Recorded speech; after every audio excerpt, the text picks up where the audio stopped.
My educational channel విద్యా ఉద్యోగ సమాచారానికి స్వాగతం.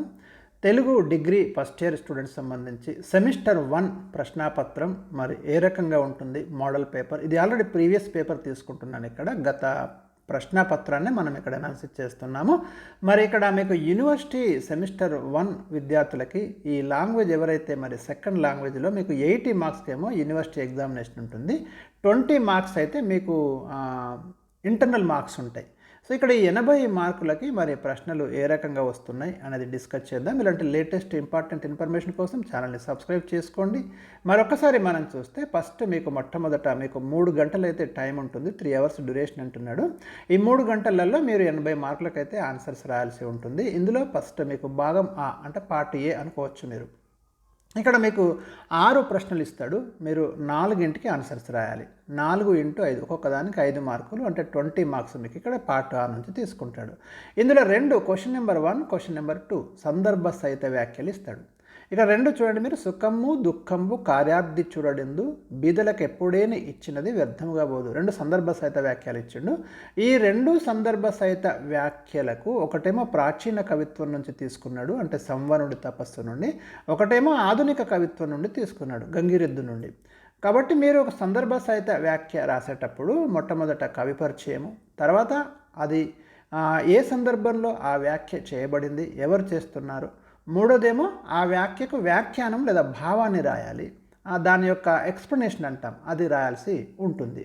మీకు ఇక్కడ సుఖము దుఃఖంబు కార్యార్థి చూడడిందు అనేది సంవరుడి తపస్సు అద్దంకి గంగాధరుడు రాసిన తపతి సంవరణోపాఖ్యానం నుండి తీసుకోబడింది. సో అట్లా మీరు ప్రారంభించి దానికి 3 దశలలో ఆన్సర్ రాస్తే మీరు అదైతే కంప్లీట్ చేసినట్టు అవుతారు. ఇక 3వ ప్రశ్న మీకు కవి పరిచయం ఇస్తాడు. ఇక్కడ మీకు ప్రాచీన కవిత్వంలో 3 కవులు ఉన్నారు, ఆధునిక కవిత్వంలో 4 కవులు ఉన్నారు. అంటే మీకు ప్రాచీన కవిత్వంలో నన్నయ్య, పాల్కురికి సోమనాథుడు, అద్దంకి గంగాధరుడు 3 ఉన్నారు. ఆధునిక కవిత్వంలో మీకు గురజాడ అప్పారావు, గుర్రం జాషువా, శ్రీశ్రీ, పల్లా దుర్గయ్య 4 ఉన్నారు. వీరి గురించి చదువుకుంటే మీరు ఈ 3వ ప్రశ్నకైతే ఆన్సర్ రాయొచ్చు. కవి అన్నప్పుడు వారి యొక్క కాలం కావచ్చు, వారి యొక్క విశేషాలు, వారి యొక్క రచనలు, వారి యొక్క శైలి ఇదైతే మీరు రాయాల్సి ఉంటుంది ఇక్కడ. ఇక 4వ ప్రశ్న అనేది మీకు రుద్రమదేవి నుంచి తీసుకోబడుతుంది. ఎందుకంటే మీకు రుద్రమదేవి ప్రత్యేకంగా ఒక ఉపవాచకంగా తీసుకోవడం అనేది జరిగింది. మరి ఆ రుద్రమదేవి పాఠ్యాంశాన్ని కూడా మీరు పూర్తిగా చదివితే దీనికైతే ఆన్సర్ రాయొచ్చు. ఇక 5వ ప్రశ్న 6వ ప్రశ్న మీకు పర్యాయ పదాలు నానార్థాలు అడుగుతున్నాడు. మీకు ఫస్ట్ సెమిస్టర్లో మీకు పర్యాయ పదాలు, నానార్థాలు, సందులు, సమాసాలు, తెలుగు వాక్యం ఈ టాపిక్స్ ఉన్నాయి. ఈ 5వది 6వది మీకు పర్యాయ పదాలు నానార్థాలు అయితే రాయాల్సి ఉంటుంది. ఇది మీకు భాగం ఆ. ఇక భాగం ఆ అంటే ఇది 2వ భాగంగా తీసుకోవాలి మీరు.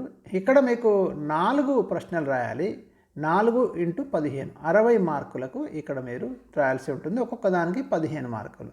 ఎన్ని ఇస్తున్నాడు మీకు ఇక్కడ చూడండి, ఇక 2 ఇచ్చిండు, లేదా అన్నాడు, తర్వాత కూడా లేదా లేదా లేదా అంటున్నాడు. మొత్తం మీద 8 ఇచ్చేసి మీకు అందులో 4 రాయమంటున్నాడు. గమనించండి.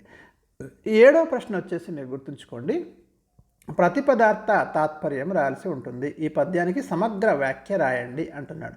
అన్నప్పుడు మీరు దాంట్లో ఉన్నటువంటి పదాలన్నీ కూడా చూసుకొని వాటి యొక్క అర్థాలు రాస్తూ దాని యొక్క భావాన్ని పూర్తిగా రాయాల్సి ఉంటుంది. వ్యాఖ్య అన్నాడు కాబట్టి ఆ పద్యం మొత్తాన్ని కూడా మీరు వ్యాఖ్యానించాల్సి ఉంటుంది.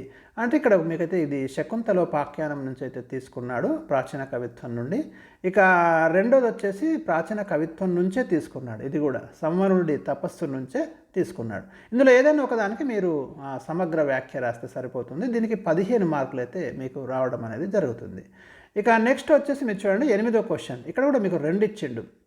మీ పాఠ్యభాగం ఆధారంగా గొడగూచి వృత్తాంతాన్ని తెలపండి, లేదా కాసులు కవితా ఖండికలో గురజాడ ప్రేమతత్వాన్ని తెలియజేసిన విధాన్ని వివరించండి. ప్రాచీన కవిత్వం నుంచి 1 తీసుకున్నాడు, ఆధునిక కవిత్వం నుంచి 1 తీసుకున్నాడు. ఇందులో ఏదైనా ఒకదానికి ఆన్సర్ రాయాల్సి ఉంటుంది. 15 మార్కులు అయితే ఇక్కడ మీకు రావడం అనేది జరుగుతుంది. ఇక 9వ ప్రశ్న వచ్చేసి మీకు నాంటెల్ అంటే మీకు రుద్రమదేవి నుంచి తీసుకున్నాడు, నవల నుంచి తీసుకున్నాడు. రుద్రమదేవి మహాదేవరాజును జయించిన విధానాన్ని వివరించండి, లేదా గోన బుద్ధారెడ్డి పాత్ర యొక్క స్వభావాన్ని వివరించండి. రుద్రమదేవి ఆ నవలను పూర్తిగా చదవండి. మీరు పూర్తిగా చదివిన తర్వాత దాంట్లో ఉన్నటువంటి ప్రతి పాత్ర మీద మీకు అవగాహన ఉండాలి. అప్పుడే మీరు దీనికి 9th క్వశ్చన్కి అయితే మీరు ఆన్సర్ చేయగలుగుతారు. 2 ఇస్తాడు, ఏదైనా ఒక్కదానికి మీరు ఆన్సర్ రాయాల్సి ఉంటుంది. ఇక చివరిది 10వది ఇక్కడ మీకు 2 ఇస్తాడు. ఇక్కడ కూడా మీరు ఏదైనా ఒక్కదానికి రాయాలి. ఇది కూడా మీకు వ్యాకరణం నుంచి తీసుకున్నాడు. సామాన్య వాక్యం, సంశ్లిష్ట వాక్యం, సంయుక్త వాక్యం అంటే ఏమిటో ఉదాహరణలతో వివరించండి. లేదా కర్మధారయ సమాసం, బహువ్రీహి సమాసం, ద్విగు సమాసాలను లక్ష్య లక్షణ సమన్వితంగా వివరించండి. అంటే నిర్వచనము, ఉదాహరణలు ఇవైతే మీరు రాయాల్సి ఉంటుంది. కర్మధారయ సమాసం అన్నప్పుడు దేన్ని కర్మధారయ సమాసం అంటాం, ఉదాహరణలు కూడా రాయాలి, వివరణ కూడా రాయాలి.